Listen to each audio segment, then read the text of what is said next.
89 ഗുണം 108 ഗുണം 124 whole divided by 11ന്റെ ശിഷ്ടം എത്ര? നമുക്കിവിടെ എളുപ്പത്തിന് ഓരോ സംഖ്യയും 11 കൊണ്ട് ഹരിച്ചിട്ടുള്ള ശിഷ്ടം എടുക്കാം. അപ്പൊ 89നെ 11 കൊണ്ട് ഹരിച്ചാലുള്ള ശിഷ്ടം 8 11 88 അല്ലെ? അപ്പൊ ശിഷ്ടം അവിടെ 1.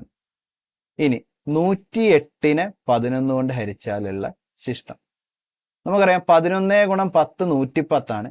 അപ്പൊ 11 ഗുണം 9 99. അപ്പൊ 99 കഴിഞ്ഞ് ബാക്കി 108ലേക്ക് നമുക്ക് 9 ശിഷ്ടം വരുന്നത്. ഇനി 124 11. 11 ഗുണം 11 121. അപ്പൊ അവിടെ ശിഷ്ടം എത്രയാണ്? 3. ഇനി നമ്മൾ ആ ശിഷ്ടങ്ങൾ തമ്മിൽ അങ്ങ് ഗുണിക്കാം. 1 ഗുണം 9 9, 9 ഗുണം 3 27. ഇത് 11നേക്കാൾ വലുതായതുകൊണ്ട് നമ്മൾ വീണ്ടും ആ ശിഷ്ടത്തെ, ആ ഗുണനഫലത്തെ 11 കൊണ്ട് ഹരിക്കുക. 27ൽ 11 2 തവണ, 2 11 22. നമ്മുടെ ഫൈനലി ശിഷ്ടം എത്രയാണ്? 5.